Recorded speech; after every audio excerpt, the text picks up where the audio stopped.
Hello everyone, welcome back to organise learning channel. अगर आप मेरे चैनल पर नए हैं तो चैनल को सब्सक्राइब करें, वीडियो को एंड तक ज़रूर देखें और अगर आपको वीडियो अच्छी लगे तो वीडियो को लाइक शेयर और कमेंट करें। तो आज की इस वीडियो में हम डिस्कस करने वाले हैं directorate of education GNCT of Delhi की तरफ से जो प्रैक्टिस क्वेश्चन पेपर या सैम्पल पेपर दिया गया है क्लास 10 के लिए। साइंस सब्जेक्ट का ये पेपर है और 3 आवर्स का पेपर है, 80 मार्क्स का है ये पेपर। तो ये इंस्ट्रक्शंस जो भी होती हैं, तो आप जैसे अपना बोर्ड का एग्ज़ाम भी देंगे या अगर आप होम एग्ज़ाम भी दे रहे हैं तो हमेशा सबसे पहले आपको क्वेश्चन पेपर मिलते ही आपको 10-15 मिनट्स पहले क्वेश्चन पेपर जो है वो दिया जाता है। तो सबसे पहला काम है आपका इन इंस्ट्रक्शंस को बहुत ध्यान से आपको पढ़ना है और इसमें जो जो बताया गया है आपको वैसे वैसे फॉलो करना है। तो सबसे पहले क्वेश्चंस भी पढ़ने से पहले आपको ये इंस्ट्रक्शंस बहुत ज़रूरी होती है, तो इनको आप ज़रूर पढ़ना।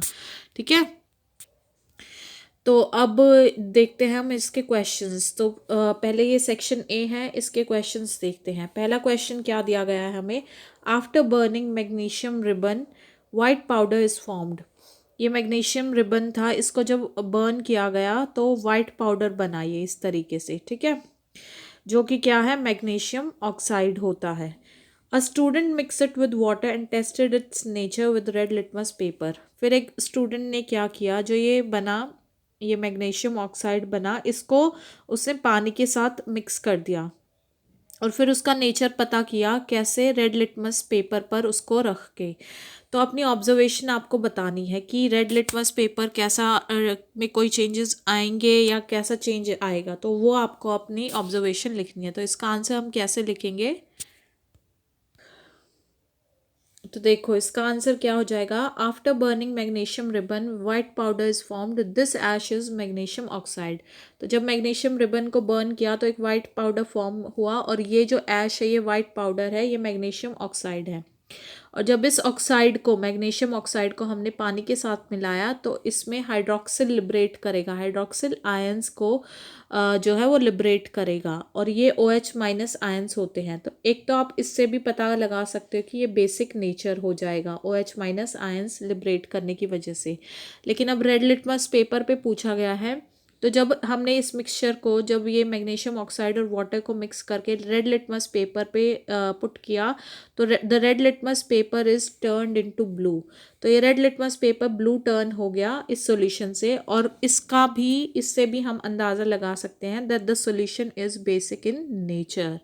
तो अगर रेड लिटमस पेपर जो है ब्लू लिटमस पेपर में चेंज होता है तो यानी कि हमारा सॉल्यूशन कैसा हो जाता है, बेसिक इन नेचर। ठीक है, अब नेक्स्ट क्वेश्चन देखते हैं। तो अब सेकेंड क्वेश्चन क्या है हमारे पास, the pH of acidic substance lies between. तो जो एसिडिक सब्सटेंस होता है उसकी पीएच हमेशा 7 से नीचे होती है। ठीक है, 7 से हमेशा क्या होगी, नीचे होगी। तो इसका सी ऑप्शन करेक्ट होगा, 0 और मोर देन 0 बट बिलो 7। 0 या 0 से ज़्यादा होगी उसकी पीएच लेकिन बिलो 7 रहेगी एसिडिक सब्सटेंस की पीएच। नेक्स्ट क्वेश्चन क्या है, इसमें आपको और करके दिया गया है, तो आपको या तो ये वाला पोर्शन जो है अटेम्प्ट करना है। इस तरीके के क्वेश्चन अगर आपको पेपर में मिलते हैं तो आपको कोई एक करना होता है या फिर ये वाला परफॉर्म करना है। तो हम बट यहाँ पे दोनों डिस्कस करेंगे। A student put few drops of hydrochloric acid to sodium carbonate powder. एक स्टूडेंट ने कुछ ड्रॉप्स हाइड्रोक्लोरिक एसिड की सोडियम कार्बोनेट पाउडर में डाल दी। A gas is evolve with एफर्वेसेंस।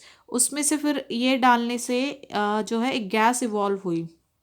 What happens if this gas is passed through lime water.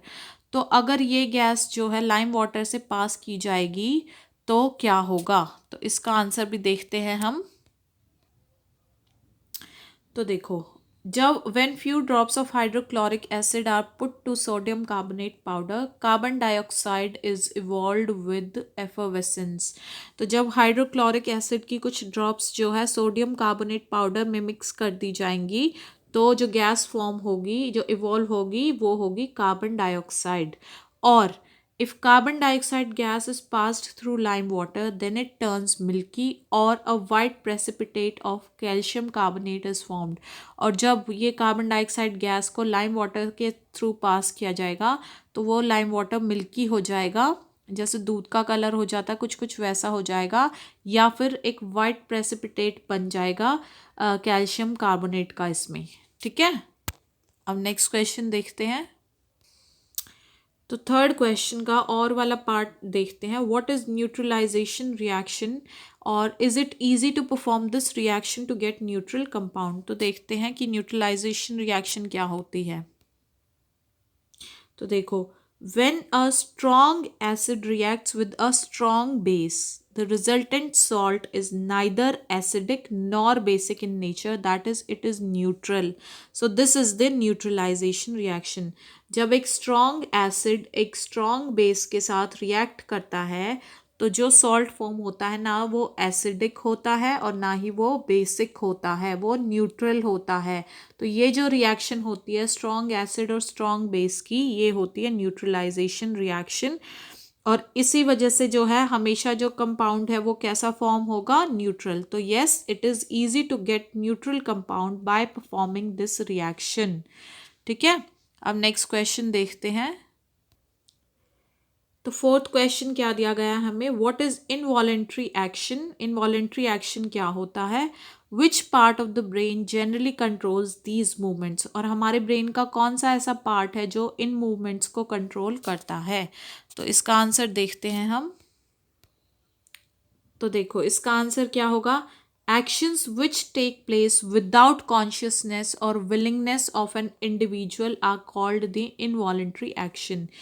वो वाले action जिसके बारे में हम कॉन्शियस नहीं होते हैं, या हमें कई बार ऐसे भी एक्शंस हो जाते हैं जिनकी हम विलिंग नहीं होते हैं जिनके लिए हम, तो वो एक्शंस हमारे इनवॉलेंट्री एक्शंस होते हैं। जैसे कि हमारी जो हार्ट बीट है, हम उनके बारे में हमारा ध्यान नहीं जाता लेकिन हमारा हार्ट बीट करता रहता है।